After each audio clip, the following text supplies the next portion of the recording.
criar, montar, costurar, maquiar, dublar, dançar, aquentar, coreografar, tombar e performar. Essas são algumas das diversas possibilidades que a arte drag pode envolver. Nosso artista convidado de hoje é um desses criadores. Luiz Gustavo, obrigado por ter topado participar do Provocarte. Eu que agradeço, Beatriz, muito obrigado pelo convite. É sempre uma honra poder trazer à luz, né, esse espaço da arte drag e os fazeres, né, que por vezes acontecem muito anteriormente, além de só na hora da apresentação, né, e é sempre bom poder conversar com o público quanto todo esse espectro. Então, muito obrigado pela oportunidade. Luiz, se a gente fosse traduzir para o português drag queen, como ficaria essa tradução? Então, o termo drag, né, em si, ele é entendido como drag resembling as a girl, que seria vestido como uma menina, né? Esse termo ele vem lá da época da Grécia Antiga, quando as mulheres não eram consideradas seres da sociedade, né, pessoas cidadãos da sociedade, então acabavam por vezes os homens, né, vestindo-se como mulheres, e estes homens acabavam fazendo os papéis femininos, porque era considerado apenas os homens, né, como pessoas ativas, né, pessoas que podiam opinar na sociedade. E aí esses atores que vestiam essa roupa feminina e faziam esse papel feminino eram chamados os drag, né, que eles estavam dress resembling as a girl, né. O drag queen acaba vindo um pouco mais à frente, lá nos anos 80, anos 70, anos 80, quando esses artistas que tinham essa necessidade de se expressar e de trazer performar essas desconstruções, digamos assim, começavam a ocupar espaços mais periféricos, escondidos, até por vezes fugindo, né, desses espaços mais tradicionais, por questões de poderem ser presos, por questões de sofrerem muita repressão e rechação da polícia e também da sociedade da época, né? E exatamente por isso que esses espaços que acabavam sendo ocupados eram espaços durante a noite, durante a madrugada, ocupado por esses artistas que já, por mais que a maioria eram homens, né, tinham essa necessidade de performar essa feminilidade, de trazer essa feminilidade à tona, né, nos seus próprios corpos, com os seus públicos possíveis na época. Em uma das canções, RuPaul vocaliza: Todos nós nascemos nus e o resto é drag. Se todos os corpos performam de alguma maneira, quais os rompimentos que a arte drag traz para essa estrutura? Então, eu acredito que a arte drag, os rompimentos que ela acaba trazendo é exatamente da gente conseguir expor como arte, né? Ela acaba trazendo esses rompimentos, possibilitando o artista a trazer os rompimentos que lhe convém, digamos assim, e acabar reverberando na sociedade, né? Na própria arte drag existem, por exemplo, eu faço a minha drag com a barba, então, por mais que tente performar, e é muito interessante falar que, ainda que traga esses rompimentos, a arte drag também acaba reforçando algumas estruturas, né? Querendo ou não, performar a feminilidade acaba, por vezes, reforçando alguns estereótipos. É uma linha muito tênue entre tu acabar rompendo ou, por vezes, até reforçando alguns dos estereótipos que as próprias mulheres estão vêm lutando e vêm buscando quebrar na nossa sociedade, né? Então, é muito tênue essa linha, ainda que traga esses rompimentos de trazer possibilidades para que a gente acabe podendo dar vazão, né, por vezes, a inquietações e também dar vazão a muitas posturas que, por vezes, são impregnadas para o homem da forma que ele tem que performar. Não só sua masculinidade, mas como ele tem que ser na sociedade, né?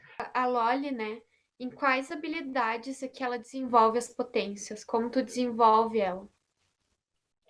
Então, eu gosto de, primeiro de tudo, trazendo um pouquinho da pergunta anterior, eu faço a minha personagem, a Loli Flop, a minha drag, ela é feita com barba, Então já começa a dar essa rompida nessa estrutura, né? Já tem essa quebra de paradigma, né? Eu tento performar uma figura feminina, eu tento performar alguns estereótipos da feminilidade, né? Sempre com esse cuidado que eu falei na resposta anterior, mas eu tento performar alguns desses estereótipos, ainda que com a barba.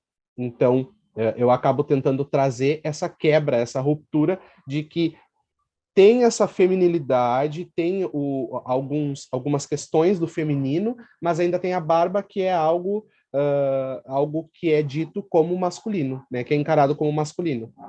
Uma das habilidades que eu tento trazer, que eu tento potencializar na Loli, principalmente, é a comédia. Esse viés, eu tento trazer um viés cômico para dentro da Loli.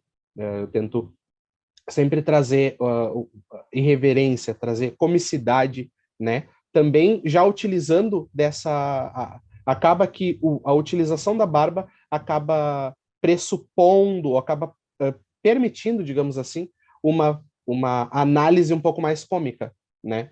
Existem várias drags que utilizam da barba, por exemplo, e não têm uma intenção de serem cômicas, né? Não acabam ainda que com a barba performando uma figura muito feminina, mas não é a minha intenção. Eu acabo utilizando da barba e trazendo também, como eu falei na comicidade, tentando trazer pontos de quebra, né?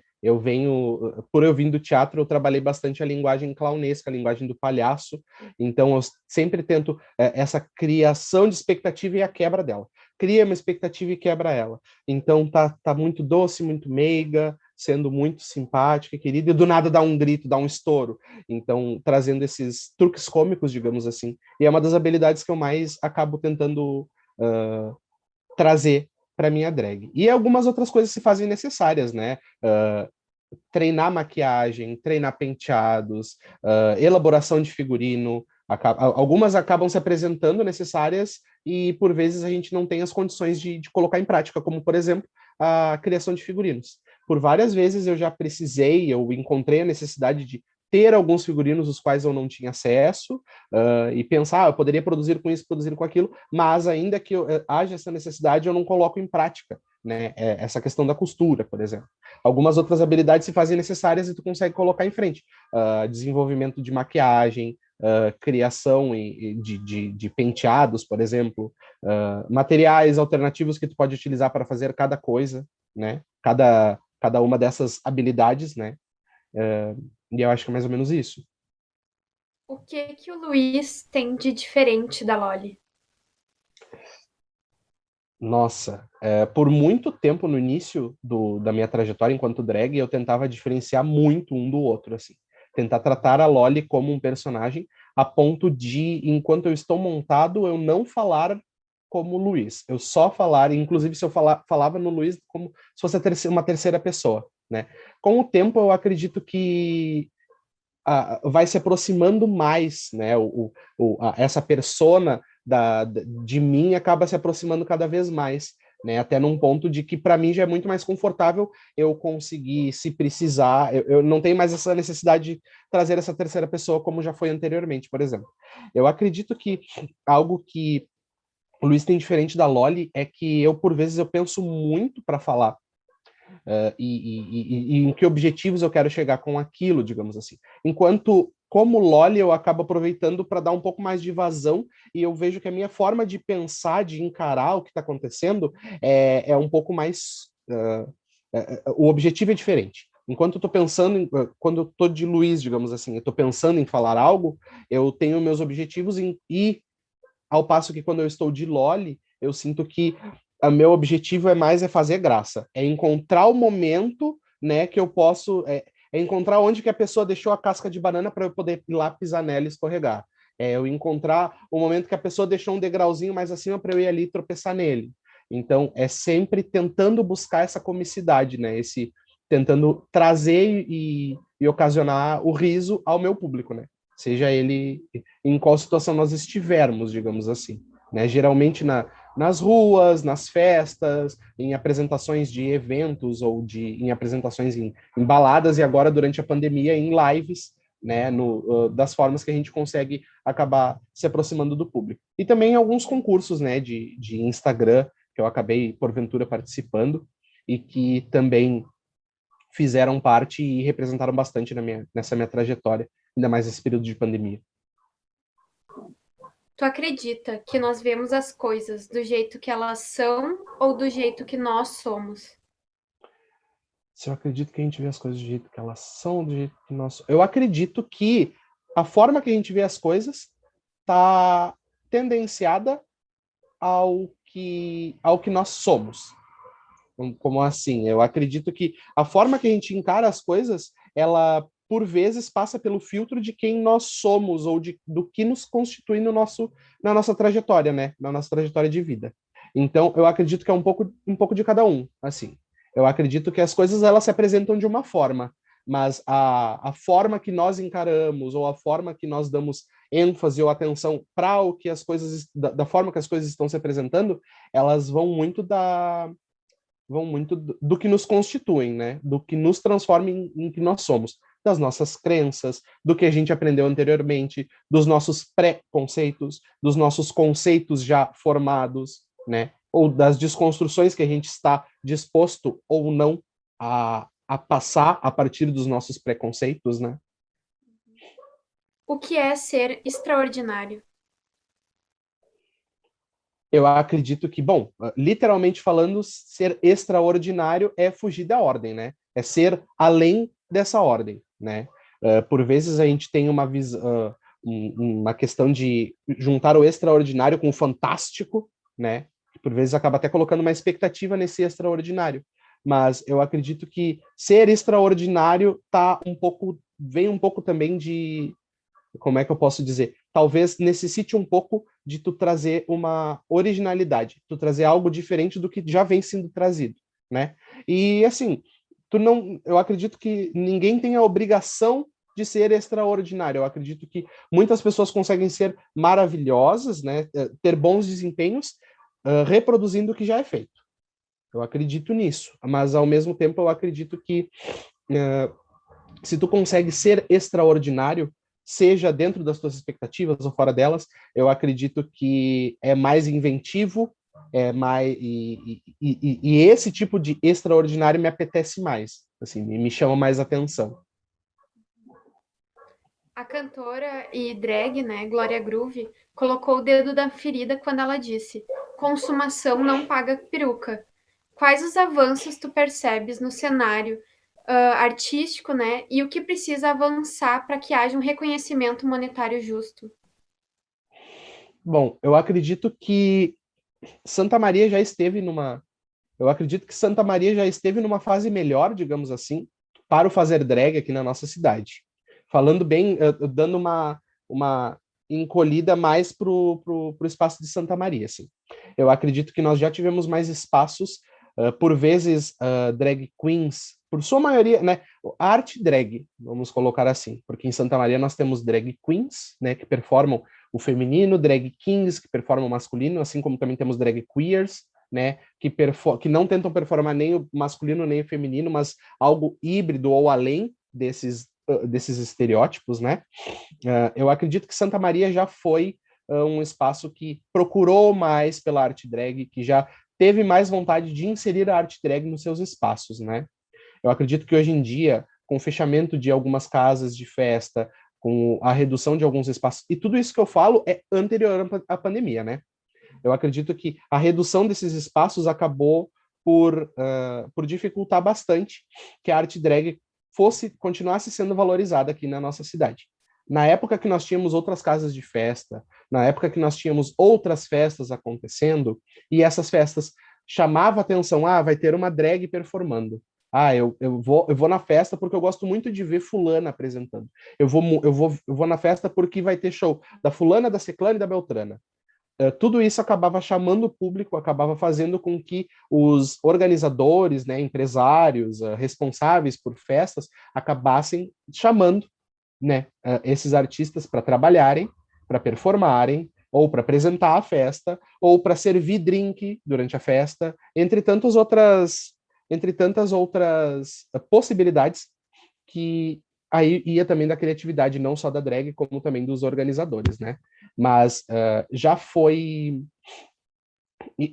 por chamar essas pessoas, acabava se levantando a necessidade, né, de se discutir cachês mais justos, que tipo de...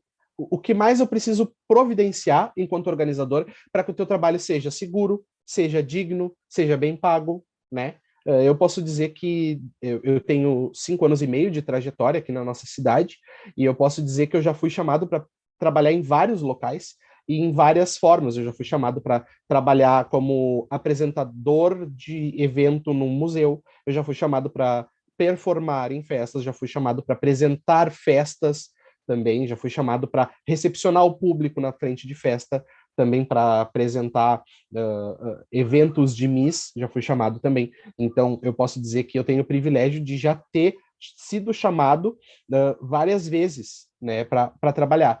E eu sei de muitas irmãs, né, muitas manas drag, às quais eu dedico o meu carinho e a minha admiração, que por vezes nunca trabalharam e foram remuneradas por isso, mas continuam na labuta, continuam se esforçando para fazer sua trajetória drag, né? Porque, como tu mesmo citaste, que a Glória Groove falou, consumação não paga peruca, e isso que por muitas vezes muitas drags acabam trabalhando sem nem a consumação.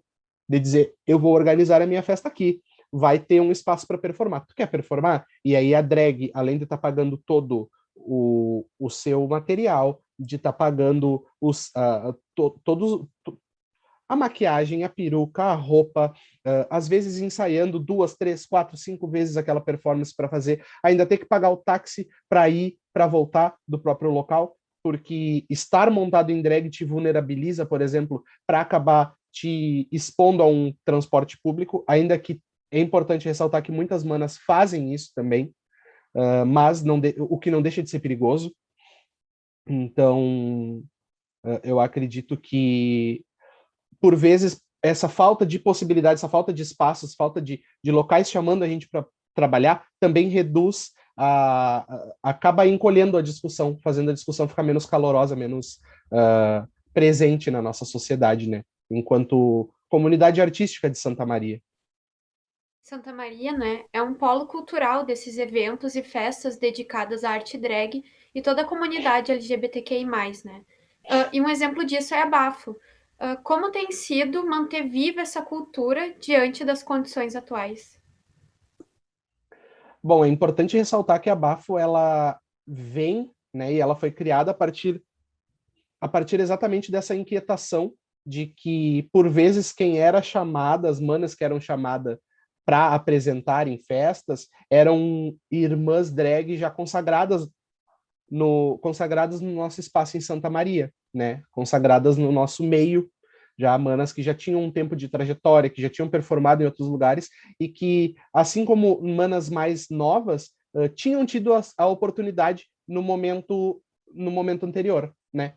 Mas isso também acabava impossibilitando que outras manas que estavam iniciando na trajetória, estavam começando a performar agora, acabassem não tendo a oportunidade de ocupar esses espaços, né, de apresentação. Foi a partir exatamente dessa vontade que surge a Bafo, né, para conseguir gerar cachê e cada vez mais tentar trazer cachês justos e possibilidades também para que as manas drags performassem e tivessem espaços de performance aqui em Santa Maria. Com a chegada da pandemia, nós uma coisa que eu esqueci de falar, e é importante também ressaltar que, por vezes, algumas drags performaram na nossa festa por míseros R$ 14, que não pagam, às vezes, o batom. Quem dirá todos os outros adereços, né? Um cílios postiço, por vezes, é mais caro que isso. Nem de perto daria para pagar uma peruca com esse valor, ou algum material que tu possa vir a utilizar para uma montação, né? Então, por vezes a gente já pagou esse valor, outras vezes a gente conseguiu pagar R$ 50, que é um cachê simbólico um pouco melhor que esses 14, mas também não é um cachê digno ainda. E nesse momento de pandemia, nós da organização, eu e a Mia Lestrange, né, que também é meu namorado, nós conseguimos inscrever editais, né, nós encontramos nos editais emergenciais voltados ao público cultural, né, daqui de Santa Maria. Encontramos dentro desses editais uma possibilidade para a gente continuar conseguindo gerar cachê né, cachês dignos para esses artistas e também gerar a possibilidade desses artistas performarem da segurança de suas casas. Desde sempre eu tive esse. Eu transformei toda a minha dor, transformei as coisas que eu passei tudo em arte e transformei em algo para Aurora, né? Então, sempre para mim foi uma grande válvula, assim, tipo, transformar todos esses meus traumas, todos esses meus gatilhos em arte. E para mim é uma ótima terapia, de verdade. Muito importante ressaltar que, infelizmente, eu não sei se infelizmente, mas uma característica muito forte é que a arte drag não tem o costume de ocupar os espaços convencionais da arte. Né? A arte drag não chega a ser um espetáculo teatral, mas também não chega a ser uma exposição de artes visuais. Então, dificilmente vai estar numa galeria, dificilmente está no palco do teatro, dificilmente está apresentando as suas coreografias nos espaços tradicionais da dança, os palcos de teatro também, enfim. Então, é uma arte que tem essa dificuldade, né? Que é uma arte que já nasce desses cantos periféricos e acaba tendo dificuldade para ocupar esses espaços centrais. E, como tal, acaba tendo a dificuldade para gerar essas discussões de pagamentos justos, de um tratamento digno, né? Para esses artistas, como outros artistas que têm esses espaços tradicionais conseguem trazer à tona, né? O teu maior sonho é também o teu maior objetivo na vida? Se o meu maior sonho também é meu maior objetivo, eu não sei, eu não sei. Eu acredito que eu sou uma pessoa, por vezes, eu sou uma pessoa que eu vou muito por onde a onda me leva. Eu não encaro muito como digamos, como se eu tivesse um grande sonho ou se eu tivesse grandes objetivos, mas por vezes eu sou uma pessoa que acabo tendo os meus pequenos objetivos e vendo o que aqueles meus pequenos objetivos alcançados me permitem ir sonhando, né? Então, um exemplo que eu posso dar é exatamente nesses editais artísticos que, quando eu estava na faculdade, era algo que parecia inalcançável. É muito difícil de conseguir um edital de arte municipal, estadual, federal. E, assim, hoje em dia, com a drag, acabou aparecendo essa necessidade de conseguir, tá, como é que eu posso fazer para continuar dando frente a Bafodrag e possibilitando cachê para as manas que estão em casa e estão sem trabalho e não estão conseguindo ter dinheiro para investir na drag. O que eu posso fazer? E aí apareceu a possibilidade do edital. A gente se inscreveu, foi contemplado. Beleza, então eu quero tentar isso de novo. E aí acabo. E assim, no momento, meu sonho é conseguir algum edital estadual ou federal, porque no momento os dois que nós conseguimos foram municipais. Mas são dois pequenos objetivos, né, que anteriormente eram um sonho. Eu posso dizer que inicialmente eu sonhei em conseguir isso e acabei já conseguindo os municipais, né? Acredito que daqui para frente eu vou acabar, espero que hora ou outra eu acabe atingindo o que seria o meu sonho nesse momento, que seria ser contemplado com algum edital federal, algum edital estadual, para a gente conseguir ir ampliando, né, esse nosso trabalho com drags aqui, não só em Santa Maria, mas também ampliando os nossos caminhos, né, até onde a gente consegue chegar. Sabe aquela brincadeira da infância do até onde você vai, que alguém espicha uma cordinha, e aí tu vai indo, tu vai indo, tu vai indo? Eu acho que é mais ou menos assim. Quanto mais a gente conseguir ir baixando, mais a cordinha baixa e mais a gente segue indo. Mas a gente não para de seguir, assim. Luiz, a gente chegou no final, então eu agradeço por tu ter topado, ter participado do programa e por ter compartilhado também a tua experiência. Beatriz, eu que agradeço pela oportunidade. Como eu falei anteriormente, reitero, é muito importante conseguir trazer a público, né, e compartilhar cada vez com mais pessoas não só os privilégios, mas também as mazelas de fazer drag, né, num espaço como a nossa cidade. E é sempre uma honra poder ter esses espaços, querendo ou não, são esses espaços que mantêm essa arte viva e mostrando que ela é existente e resistente aqui na nossa cidade. Então, muito obrigado pela oportunidade. Performar é o poder de se expressar para além do normativo e do objetivo. É um ritual de construção de identidade com a liberdade de fluir entre corpos e ações. O Provocarte de hoje fica por aqui. Seguimos em construção e nos construindo. Até o próximo episódio.